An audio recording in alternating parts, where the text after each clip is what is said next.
Welcome to the Deep Dive. Today, we're going on, well, an absolutely epic journey. A deep dive into the very foundations of Western thought. Yeah, it really is epic. And our guide for this expedition is the renowned philosopher Bertrand Russel, specifically through the lens of his fascinating book, Wisdom of the West, in the Zakaria Food translation. And this isn't just, a dry list of names and dates. Russell gives us this sweeping history of Western philosophy, but he places it right smack in the middle of its social, political, and historical context. Exactly. He really shows how philosophical ideas aren't born in a vacuum. They're woven into the fabric of civilization itself. He takes us from the earliest whispers of philosophical inquiry in ancient Greece, all the way up to his own time. It's just an immense sweep of history and ideas. It really is. So our mission today is to unpack these sources, sort of pull out the most important nuggets of knowledge and insight, and really see how these ancient and historical ideas aren't just relics in a museum, but still resonate powerfully and have, well, shaped the world we live in today. Let's see what we can uncover. So maybe start with Russell himself. Who was this guy? He was, well, a figure full of fascinating contradictions, wasn't he? Absolutely. Think about this. He came from this aristocratic background, yet he dedicated much of his life to advocating for the masses. Right. And he started as this rigorous academic doing groundbreaking work in logic and math. Super technical stuff, yeah. But then he was also deeply engaged in practical, often pretty controversial, political and social activism. He was always battling powerful institutions. He really imposed himself on the culture of his era. He even ended up with a Nobel Prize, which is pretty rare for a philosopher. Yeah. 1950, wasn't it? That's right. Though the source points out Albert Camus, another Nobel winner, often linked to philosophy, got his more explicitly as an author. Interesting distinction. And Russell's own intellectual journey was just as dynamic. It really was. He started out influenced by the idealist tradition that was big in England than people like Bradley. But he made this sharp turn, moving towards the English empirical tradition, more like G.E. Moore. It's a big shift, from abstract idealism to focusing on concrete experience. And his writing style sort of reflected that duality, didn't it? It did. The source says his work on logic and math can be incredibly difficult, maybe even a bit dry for some. Definitely challenging. But when he wrote on social, political, or ethical stuff, he could be really humorous and surprisingly engaging. He certainly lived a full life personally, too. The source mentions 4 marriages and views on love and marriage that definitely ruffled some feathers. He wasn't shy, that's for sure. So, turning to the book itself, Wisdom of the West. Russell knew covering so much ground was a huge task. He did acknowledge that, but his goal was pretty clear. Provide a comprehensive look, starting with the very first known philosopher, Thales, right up to Wittgenstein, and crucially always including that historical context. And why take on such an ambitious project? Well, he felt that in a world becoming more and more specialized, there was a real risk of just forgetting the deep philosophical thinking of our predecessors. Like losing touch with our roots. Exactly. This book was meant as a counterbalance, a reminder, because, as he puts it, Western philosophy is, in a very real sense, Greek philosophy just evolving over time. It's about understanding our intellectual DNA, you could say. Okay, that makes sense. The questions they asked, the ways of thinking they developed, it all laid the groundwork. Precisely. And that sets the stage perfectly for the very beginnings, those foundations in ancient Greece. What was the world actually like when philosophy first started bubbling up? The source paints a picture of a physically rugged land. Lots of mountains chopping up the landscape, making travel by land pretty difficult. So communities were quite isolated. Yeah, developing in these fertile plains, sort of cut off from each other. But the sea was key. The highway, basically. Even though it could be harsh, yeah. It allowed travel, trade, and the establishment of colonies. Greek cities started popping up all along the coasts. Italy, Sicily, the Black Sea, from the 8th to the 6th centuries BC. So it wasn't just expansion, it was creating a network. A network connected by trade and, crucially, ideas. And politically, they went through some really interesting changes. Right, starting with monarchy. Then aristocracy, followed by these figures called tyrants, who weren't necessarily cruel like we think of the word today, but were non-hereditary rulers who seized power. Okay. And eventually, democracy. And because the city-states were relatively small, direct democracy was actually possible. Citizens could literally gather and participate in making decisions. What's really striking, according to the source, is the strong Greek sense of individualism that kind of grew out of this environment. That's a huge point. It was a significant contrast to places in Asia at the time, where a ruler's authority was often seen as based on divine law. But the Greeks came to see laws differently. Through their political evolution, yeah. Yeah. They recognized laws were human-made. They could be discussed, debated, and changed by popular consent. Socrates, later on, becomes this classic example of both individualism and respect for the law, even when it turned against him. Absolutely. And it's into this dynamic world that the very first philosophers appear, the pre-Socratics. Who's first up? Thales. The source calls him the very first. His big idea. Everything originated from water. Simple, but kind of profound for the time. It was, because he was trying to find a single natural principle underlying everything, moving away from purely mythological explanations. Okay, and then his student, Anaximander. Yeah, he took things in a really unexpected direction. He thought the Earth floated unsupported like a cylinder, surprisingly, within this infinite universe filled with infinite worlds. Wow. But maybe his most startling idea, for that era anyway, was about human origins. He looked at human babies, how incredibly long they need care. Right, totally helpless for ages. Exactly. So he reasoned humans couldn't have started out like this. They must have evolved from animals that could fend for themselves much quicker. That's fascinating. The source calls it a sort of reductio ad absurdum argument, right? Using logic to question the assumption that humans were always as they are now. It's a neat bit of early evolutionary style thinking, yeah. Definitely surprising. Okay, who's next? Pythagoras. Pythagoras.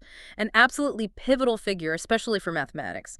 The source highlights how he used arrangements of points or pebbles to represent numbers. And that's where calculus comes from, the Latin for pebble. That's the connection, reflecting this very hands-on method. He explored arithmetic series, things like triangular numbers, the tetractys 1 + 2 + 3 + 4 = 10, square numbers, oblong numbers, visualizing the relationships between numbers. And of course, the Pythagorean theorem. The famous one. But the source tells us its discovery actually caused a massive philosophical crisis for his school. How so? They found that for a right triangle with two equal sides, the hypotenuse was, well, incommensurable with the side. The square of the hypotenuse is twice the square of the side, but there's no nice, neat fraction or whole number you can multiply by itself to get to. The square root of 2. Irrational numbers. Exactly. And this discovery was deeply disturbing to them. They apparently called these numbers surds, meaning something like lacking reason or incommensurable. It fundamentally challenged their view of an orderly, rational cosmos built on whole numbers and their ratios. There's even that legend about someone being drowned for revealing the secret. Yeah, that dramatic story is out there. It really underscores how deeply their worldview was tied to this perfect order of numbers. Pythagoras didn't just do math, he connected it to a whole cosmology. How did that work? He believed the cosmos itself was ordered by numbers. He talked about principles like limit and unlimited seeing error, maybe, as the unlimited stuff that allows us to distinguish separate units, which can then be ordered by number. He also believed in many worlds and, interestingly, thought the Earth was a sphere, rejecting Anaximander's cylinder idea. And this deep dive into math led them to something really foundational in philosophy. The theory of universals or forms, this is huge. Explain that a bit. Well, think about a mathematical proof. It's about the concept of a triangle, right? The perfect abstract idea of a triangle, not the specific wobbly one you might draw. Okay, yeah. So this distinction between the perfect, unchanging mathematical concept and the imperfect, changing physical drawing led them to propose two realms of reality. The sensible and the intelligible. Exactly. The sensible world is the one we perceive with our senses changing, imperfect, sort of like shadows. But the intelligible world, grasped by the mind, contains the perfect eternal forms or universals. That's the true reality. And that idea had a massive influence later on. Immense, especially on theology. Even though the Pythagorean school in Croton was eventually destroyed, maybe burned down, their ideas survived because people escaped and spread them. Okay, moving on from the Pythagoreans. We meet Heraclitus. He's famous for emphasizing change, flux. Everything flows is the classic phrase associated with him. He saw change as fundamental. But then came his major critic, Parmenides. Right, Parmenides argued powerfully against the very possibility of change and motion. He believed in a single, unchanging, underlying reality. He wrote this poem distinguishing the way of truth, based on strict logic, from the way of seeming, which dismissed the world of our senses, including Pythagorean ideas about the cosmos as basically an illusion. And his student Zeno backed him up. Yeah, Zeno developed this brilliant argumentative technique dialectic, using reductio ad absurdum. He'd take the assumptions of those who believed in motion or plurality and show they led to contradictions or impossible conclusions. Think of his famous paradoxes, like Achilles and the tortoise. Ah, right. Trying to show motion is logically incoherent. Exactly. The source says he was the first to really use this dialectical method systematically. Okay, who else from this early period? Empedocles. Empedocles proposed a different model. 4 basic elements: earth, air, fire, and water.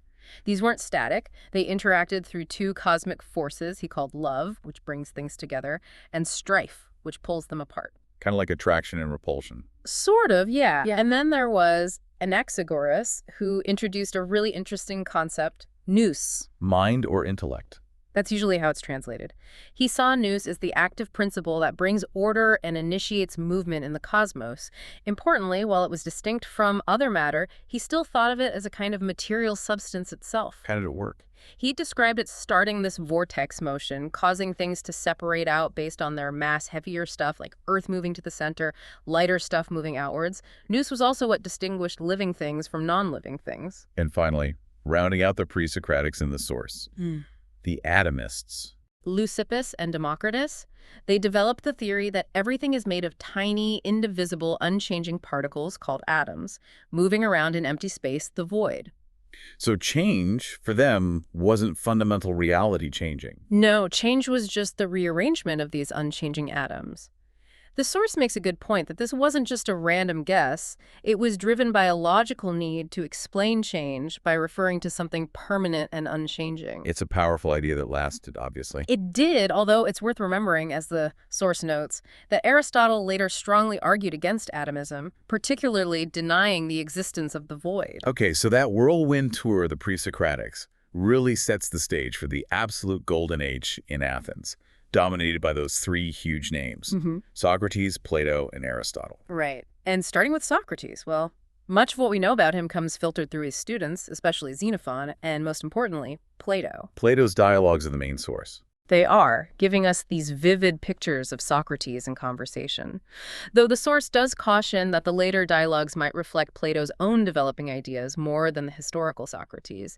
They show him engaging intensely, sometimes even entering these deep, trance-like states of concentration. The source gives a memorable physical description, too. Not exactly handsome. No, famously unconventional looking, neglected appearance, but apparently had a remarkably strong constitution. Could endure heat, cold, needed little food or drink. And brave in battle. Incredibly brave. There's the story of him saving Alcibiades' life. Fearless in peace and war, right up to his death. His wisdom was famously paradoxical, wasn't it? The Oracle of Delphi. Declared no one was wiser. And Socrates, baffled by this, went around questioning people considered wise politicians, poets, artisans. And what did he find? He found they couldn't really explain the deeper meaning of the things they claimed to know. They lacked true understanding. So his unique wisdom, he concluded, was in knowing his own ignorance. But that method didn't win him friends. Understandably, no. Relentlessly showing people they don't know what they think they know. It made him powerful enemies. Which ultimately led to his trial. Impiety and corrupting the youth were the charges. Right. And Plato's dialogue, The Apology, gives us amazing insight into Athenian views on state beliefs and law. Then there's the Euthyphro dialogue, where Socrates asks that incredibly sharp question about piety. Is something pious because the gods approve it? Or do the gods approve it because it is pious? Exactly. It fundamentally challenges the idea of basing morality purely on authority, whether divine or human. It forces you to think about the nature of goodness itself. And his acceptance of the death sentence. Even though he argued the application of the law was unjust in his case, his decision to accept the verdict is often seen as this powerful statement about respecting the law as an institution, even when it harms you personally. A really profound moment. It truly is. Okay, let's move to Plato. He knew Socrates from childhood. Yes, and was deeply affected by his execution. Afterwards, Plato traveled, went to Megara, maybe Egypt, and definitely spent time in Italy and Sicily, where he encountered Pythagorean schools. And that Pythagorean influence was crucial. Absolutely crucial. When he returned to Athens around 387 BC and founded his own school, the academy named after the local hero Academus. The first university, basically. Very often seen that way, yeah. Its organization and curriculum were heavily influenced by those Pythagorean communities, and it was incredibly long-lived. How long did it last? Over 900 years. It was finally closed by the Emperor Justinian in 529 AD, apparently because its focus on classical pagan subjects was seen as offensive to Christian sensibilities by then. 9 centuries. That's staggering. And the curriculum was very mathematical. Very much so. Arithmetic, geometry, astronomy, harmony, a direct reflection of that Pythagorean influence. There's that famous story, maybe apocryphal, about a sign over the entrance saying something like, "Let no one ignorant of geometry enter here." It shows the emphasis. Plato's influence is just monumental, isn't it? Undeniably. Central figure, teacher of Aristotle. And the Platonic Socrates we find in the dialogues, that's the version that profoundly shaped Western philosophy and theology for millennia. There was even a big revival of interest in Plato in the early 17th century. Let's zero in on some of his key ideas, starting with that theory of forms or universals we touched on earlier. Yes, this is probably Plato's most famous contribution. Building on that Pythagorean distinction between the perfect concept and the imperfect physical thing, Plato argued for this whole other realm of reality. The intelligible world. Right. Populated by perfect, eternal, unchanging forms. Think of the form of beauty itself, or justice, or circularity. These forms are the true reality. The physical world we experience with our senses is just a flickering, imperfect shadow or reflection of these perfect forms. A very powerful, dualistic picture. What about his political theory, the Republic? In the Republic, he lays out his vision of an ideal state. It's structured into classes: the guardians, who are the philosopher rulers, the soldiers or auxiliaries, and the commoners or producers. Was it a rigid caste system? Not entirely. While roles were initially assigned, the source notes there was potential for social mobility based on talent. A bright child from the lower classes could theoretically rise to become a guardian, and an unqualified child of a guardian could descend. And the guardian's job? Primarily to enforce the laws and oversee education. And Plato's idea of education was really holistic. Training for the mind, which he called music, covering all the arts inspired by the muses, and training for the body, gymnastics. What was the goal of this education? To cultivate what he called gentlemen individuals of balanced virtue, wisdom, and physical capability. Interestingly, the source points out that the very English concept of a gentleman actually has its roots in this Platonic ideal. That's a fascinating connection. Yeah. He also had this theory of recollection. Yes, Socrates uses it in the dialogue Phaedo as an argument for the soul's immortality, though the source notes that particular argument wasn't seen as fully successful. But the idea of recollection itself is significant for his view of learning. How so? For Plato, learning isn't about putting entirely new information into an empty mind. It's more like remembering or recollecting knowledge the soul already possesses from its prior existence in the world of forms. Education is a process of drawing out that latent knowledge, analyzing the psyche, awakening memories. So education is almost like therapy for the soul. In a way, yeah. It's seen as intertwined with healing the soul, leading it towards true knowledge, and ultimately towards understanding the highest form, the form of the good. And his views on law and ethics. We mentioned the Euthyphro question. Right. He supported laws being human-made and changeable, and definitely encouraged questioning authority and ethics. As for evil, he tended to view it primarily as a form of ignorance. People do wrong not out of pure malice, but because they don't truly understand what is good. It's an error, a mistake of judgment. Which is quite different from later views of evil as a positive force. Oh. Okay, so that's Plato. Now, his most famous student, Aristotle, who later became tutor to Alexander the Great. Right. The source mentions he started that around 343 BC for about 3 years, but adds that we actually know very little reliably about what went on during that tutoring. It's true. And ironically, Aristotle's own political thinking, which was very much based on the scale and model of the Greek city-state, was becoming kind of obsolete, just as his student was building this massive empire. Exactly. Aristotle preferred the city-state. He saw Alexander's empire almost as a foreign imposition, something outside the Greek norm. And later, after Alexander died, Athenians revolted against Macedonian rule, and Aristotle, perhaps because of his Macedonian connections, faced accusations of impiety just like Socrates. History repeating itself. In a way. But Aristotle chose to leave Athens. He famously said he wanted to prevent the Athenians from committing another crime against philosophy. He died soon after in Chalcis, in 322 BC. Now, his writings are very different from Plato's, aren't they? Very different. While Plato wrote these polished, often beautiful dialogues, most of Aristotle's surviving works seem to be lecture notes. either his own or notes taken by students. The source describes his style as, well, drier, lacking the poetry and drama of Plato. But incredibly influential, and he was Plato's first major critic. Yes, and arguably the most important one. The source suggests he's generally reliable when he's just stating what Plato believed, but maybe less so when he's interpreting Plato's deeper meaning. It even hints he might never have fully grasped the mathematical philosophy underlying Plato's forms. How did he critique the forms? His critique was often tied to his analysis of language. He looked at how we actually talk about the world. Ordinary language has words for specific things, nouns, substances, and words for qualities those things have, adjectives. This focus on how language structures are thought was incredibly influential on later grammar and logic. Speaking of logic, he basically invented it as a formal system. Pretty much. He developed the system of syllogisms, analyzing the structure of deductive arguments. He identified the valid forms, showing how conclusions necessarily follow from premises if the argument has the right structure. Like the examples in the source. Yeah, like, all mammals can fly, no pig can fly, therefore no pig is a mammal. The point isn't whether the premises are true, but whether the form of the argument is valid. He provided a systematic way to check that validity, a monumental achievement. Okay. What about his work on the natural world? His physics? He wrote a book called Physics. The Greek word just means nature.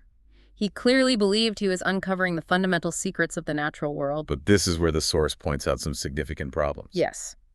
Despite his brilliance elsewhere, his approach to physics had some major limitations that actually held back scientific progress for centuries. Such as? His heavy reliance on teleology, the idea that everything in nature has an inherent purpose or end goal, and his sharp distinction between the perfect, unchanging heavens, the superlunar realm, and the changing, imperfect Earth, the sublunar realm. That sounds problematic for astronomy. It was. The source starkly contrasts his astronomical ideas with more advanced work being done even in Plato's academy, calling Aristotle's views almost absurd in comparison. The real harm, it notes, came from people accepting his views uncritically for centuries rather than engaging with them critically. He also denied the existence of the void, didn't he? Unlike the atomists. He did. He argued against empty space, partly using a reductio argument about motion.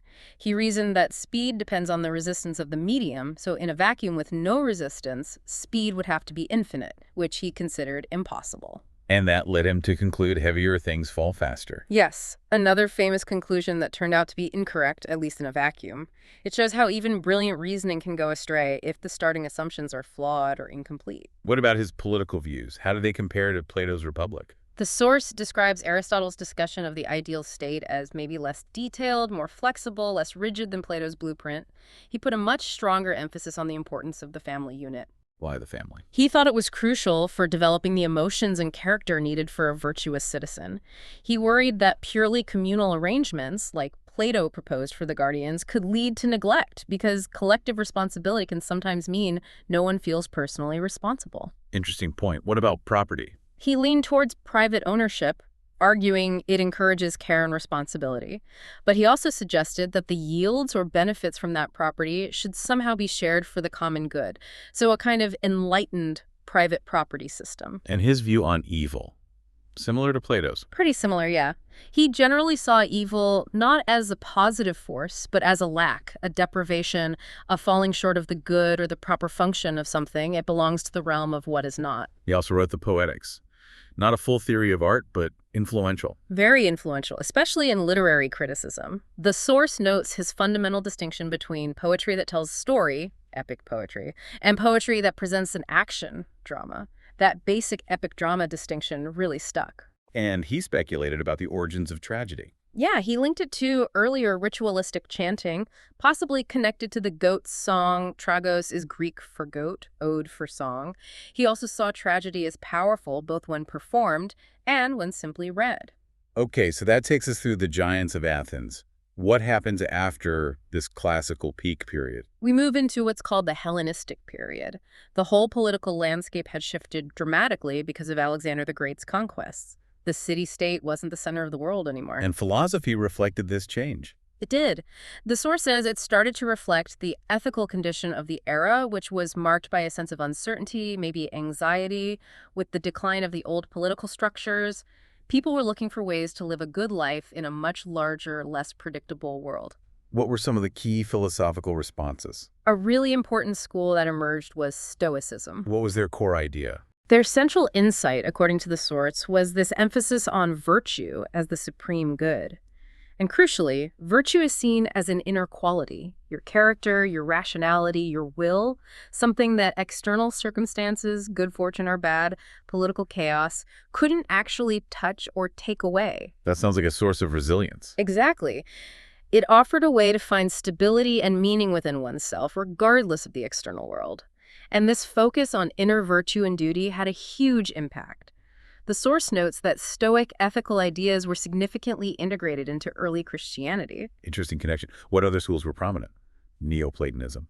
Yes, later in the Hellenistic period, Neoplatonism emerged, most famously associated with the philosopher Plotinus. What was his system like? It's a profound and complex metaphysical system based on emanation. Reality flows outwards from a single, ultimate source called the One. Yeah, the One is utterly transcendent, beyond even existence and essence as we understand them, so ultimately unknowable directly. From the One emanates the intellect, nous, which contains the forms, then the world soul, and finally the material world, matter. So reality flows downwards. It emanates downwards, yes. The individual soul descends into the material world, but it retains an inner aspect, a connection that always yearns back upwards, towards its source, towards the One. Is this pantheism, where God is everything? The source is careful to say no. It's an emanationist system, not pantheistic. The One remains distinct from the world it generates. And importantly, unlike some other groups at the time, like the Gnostics who saw the material world as evil or a mistake. Plotinus viewed nature differently. Yes, Plotinus fully embraced the beauty and goodness of the natural world, seeing it as a necessary and positive expression of the divine goodness flowing from the One. Though, interestingly, the source mentions that later Neoplatonists did become more ascetic, sometimes rejecting physical beauty and pleasure. Okay, so from the Hellenistic world, philosophy continues its journey into the long period of the medieval world, which was profoundly shaped by Christianity and the rise of the Church. A truly seismic shift. Once Christianity became the official state religion under Emperor Constantine, the Church gradually accumulated immense authority. Initially, there was a sort of division: spiritual matters for the Church, secular affairs for the Emperor. But that division didn't hold. Not really. Church power grew and grew, eventually leading to major conflicts with secular rulers over power and influence.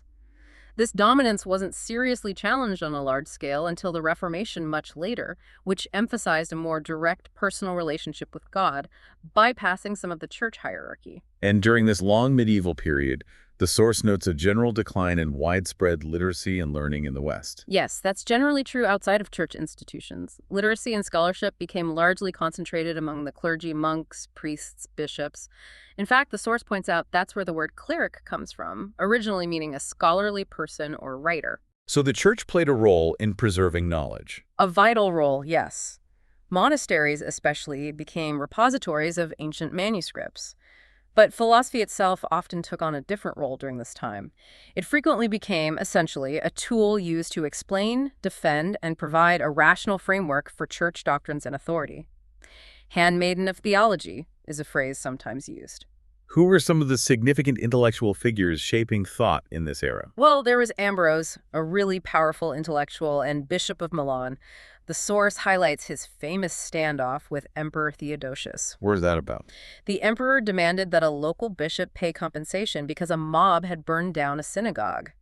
Ambrose intervened forcefully, arguing that no Christian should be forced to pay for damages related to the destruction of a non-Christian place of worship. And the consequence of that principle. While maybe intended to protect the church's resources or standing, the source points out that this principle preventing compensation for damage caused by religious groups tragically contributed to a climate where persecution could happen with fewer repercussions in the Middle Ages, a really difficult legacy. Yeah, an unintended consequence, perhaps. Who else? Jerome, a great scholar, traveler, and a strong advocate for the ascetic monastic life. He's most famous for his monumental work translating the Bible from Hebrew and Greek into Latin. The Vulgate. Yeah, exactly, the Latin Vulgate. It became the standard official Bible translation for the Western Church for over 1,000 years. His own ascetic lifestyle was also highly influential in promoting monasticism in the West. And then there's Augustine. A truly towering figure. Absolutely unavoidable in Western thought. Born in North Africa, Numidia, he got a classical Roman education, traveled, lived a pretty worldly life for a while. His Confessions talks a lot about that. It does, vividly. It's this incredibly powerful introspective account of his struggles with sin, his intellectual journey, and his eventual conversion to Christianity in Milan, partly under the influence of Ambrose. He became Bishop of Hippo in North Africa. And his theological ideas were hugely influential. Immensely. His views on concepts like original sin, divine grace, predestination, and salvation, all deeply shaped by his personal struggles and reading of Scripture, became foundational for much of Western Christian doctrine. He even modeled his idea of an ideal earthly state on the ancient Jewish state described in the Old Testament. We also encounter Boethius a bit later. Yes, Boethius lived in the early 6th century under the rule of the Ostrogothic king Theodoric in Italy. He was a Roman noble, a scholar, translator, trying to preserve Greek philosophy. His work is important because it shows that classical intellectual life hadn't completely died out even after the Western Roman Empire's collapse. But things didn't end well for him. No. He was a high official, a friend of Theodoric, but fell out of favor, was accused of treason, imprisoned, and eventually executed. But while awaiting death, he wrote his most famous work, The Consolation of Philosophy. What's that about? It's this beautiful dialogue between himself, sitting in prison, feeling abandoned by fortune, and philosophy personified as a noble woman who comes to console him, reminding him of the enduring value of wisdom and virtue over fleeting worldly success. It became incredibly popular and was a crucial conduit for transmitting classical philosophical ideas, particularly Stoic and Neoplatonic ones, into the Middle Ages. And this period, as Jerome's influence suggests, saw the real flourishing of monasticism in the West. Yes. While it started in the East, figures like Jerome really promoted it in the West. Benedict of Nursia was absolutely key. He founded the monastery at Monte Cassino around 520 AD. And his role? The rule of St. Benedict became the blueprint for Western monasticism. It was demanding poverty, chastity, obedience, manual labor alongside prayer and study. But the source notes it was generally less extreme than some of the harsh ascetic practices found in Eastern monasticism. And crucially, these Benedictine monasteries became vital centers for preserving manuscripts, copying texts, and maintaining islands of learning when wider literacy was scarce. But it wasn't all quiet contemplation. There were periods of reform and also major conflicts involving the church, right? Definitely. Monastic life itself sometimes needed reform. Movements like the one started at Cluny in France in 910 AD aimed to counter perceived laxity or corruption, emphasizing stricter adherence to the rule and placing monasteries directly under the Pope's authority, trying to free them from local feudal control. Other reform orders, like the Cistercians, followed later. And the big conflicts with secular power. The most significant was probably the struggle between the papacy and the Holy Roman Emperors, particularly over who had the right to appoint bishops and other high church officials, the investiture controversy. Who appoints the bishops? A big deal. Huge deal, because bishops often held significant land and political power. Popes like Gregory VII dramatically asserted papal authority in this conflict, claiming supremacy over emperors. Eventually, a compromise called the Concordat of Worms, 722, was reached, generally giving the Pope more say in church appointments, but acknowledging some rights for the emperor. Were there other challenges to papal power? Oh, yes. Figures like Arnold of Brescia, for instance, challenged the Pope's temporal power, his role as a political ruler in Italy, arguing the church should focus purely on spiritual matters. That led to conflict and his execution. And then you had figures like Emperor Frederick II. Sounds interesting. A fascinating character. Raised in Sicily, which was this incredible melting pot of cultures, Norman, Byzantine, Arab, he was highly intelligent, skeptical, an independent thinker who constantly clashed with the papacy, broke promises, and pursued his own political ambitions, leading to multiple excommunications. So a lot of turbulence. Mm-hmm. And within the universities that started to grow in this period, we get the rise of scholasticism. Right. Scholasticism was the dominant philosophical and theological method in the medieval universities from about the 11th century onwards. What was its main goal? Its primary aim was to use reason and logic, specifically the tools inherited and refined from Greek philosophy, especially Aristotle, to understand, explain, and systematize Christian doctrine. It sought to show the harmony between faith and reason. So using philosophy to support theology? Largely, yes. The source notes that perhaps the greatest achievement of scholasticism was precisely this. The incredible sharpening and refinement of logical analysis, argumentation, and making fine distinctions. They became masters of dialectical reasoning. But the source also mentioned a blind spot.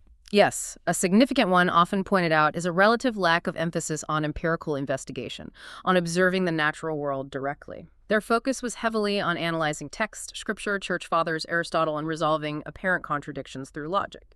It was later, particularly with some Franciscan thinkers, that a stronger call for empirical methods began to emerge. Who are some of the most important scholastic thinkers?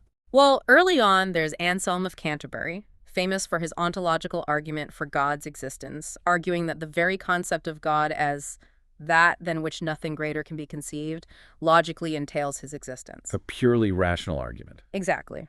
Then there's Peter Abelard, known for his dialectical method in sic et non, yes and no, where he deliberately juxtaposed conflicting statements from authoritative sources, like the Bible and church fathers, to stimulate critical thinking and reconciliation. He was also a key figure in nominalism. What's nominalism again? The view that universal concepts like humanity or redness are just names, nomina, or mental constructs, and that only individual things actually exist in reality. This contrasts with realism, the view closer to Plato, that universals have some kind of real existence. Okay, and then the most famous scholastic of all. Thomas Aquinas.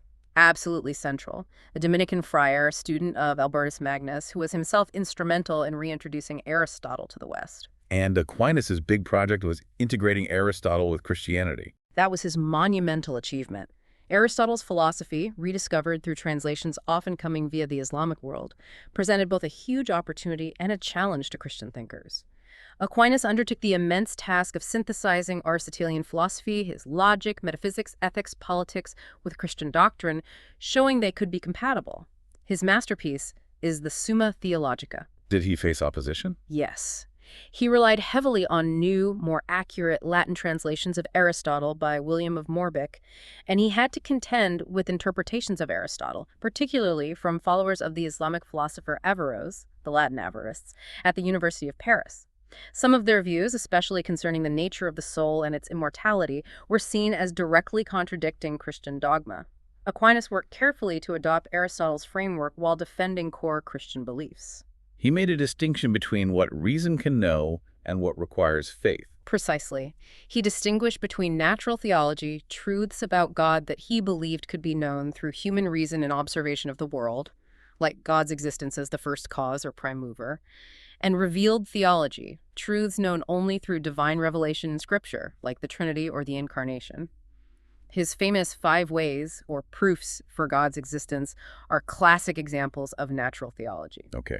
And after Aquinas, towards the end of the main scholastic period, William of Ockham. William of Ockham, a really radical and pivotal figure, often seen as marking a turning point, an English Franciscan friar. What were his key ideas? He was a staunch empiricist, emphasizing knowledge gained through sense experience, and a radical nominalist.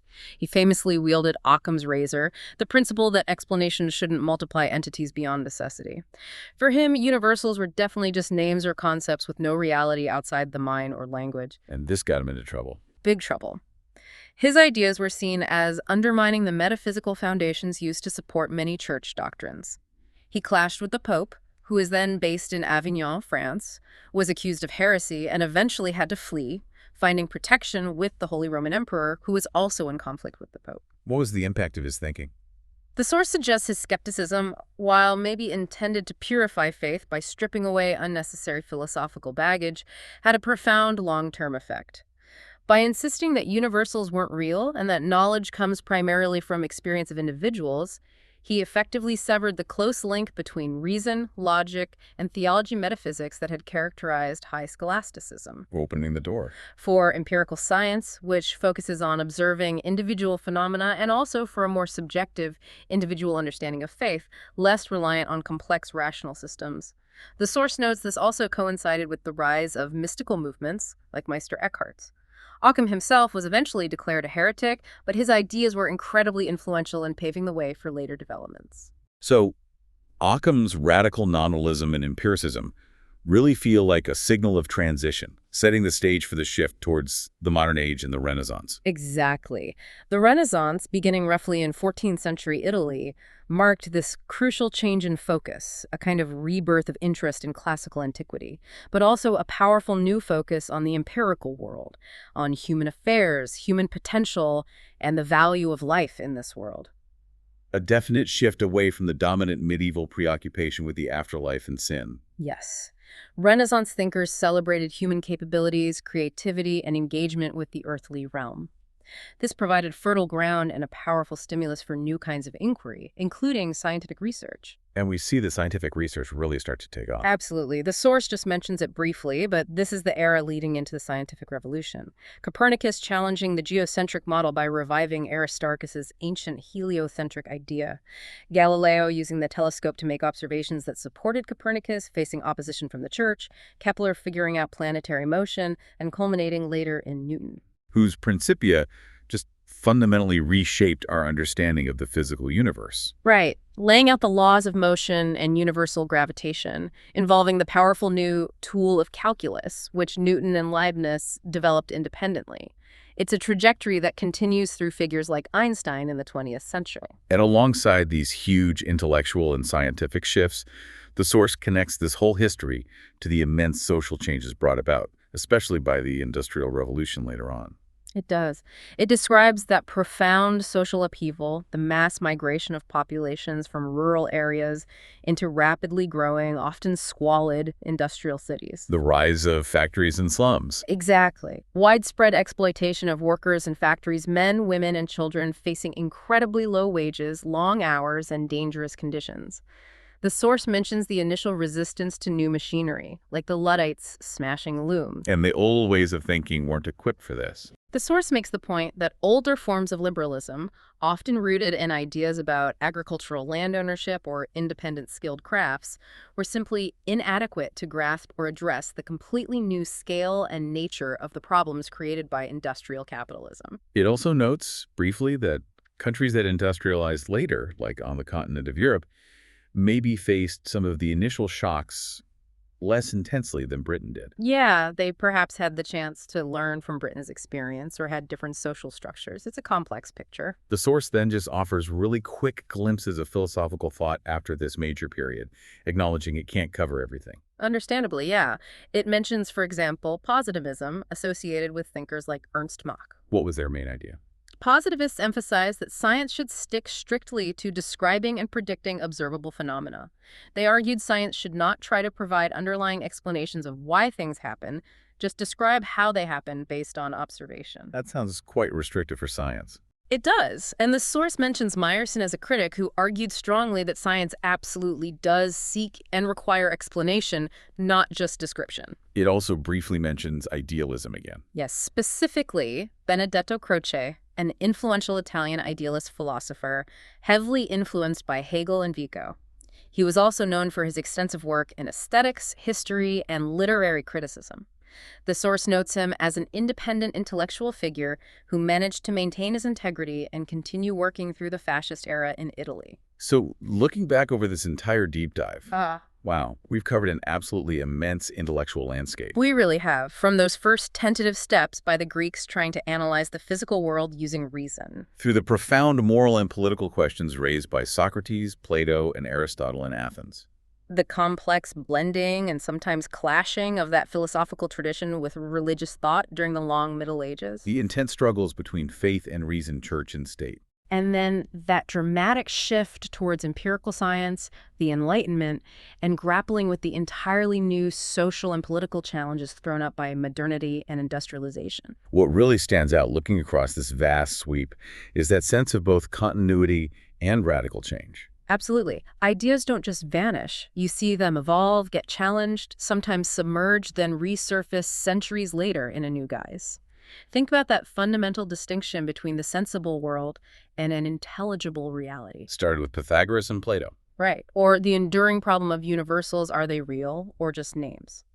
That debate echoes from Plato and Aristotle through the medieval nominalists right up to modern philosophy. And the constant tension or dialogue between reason and faith. Exactly. These deep questions persist, even as the contexts and answers change dramatically. The source also makes a point of highlighting a fundamental difference in worldview, especially between the classical Greek outlook and the later medieval Christian perspective. Yeah, that's a key contrast.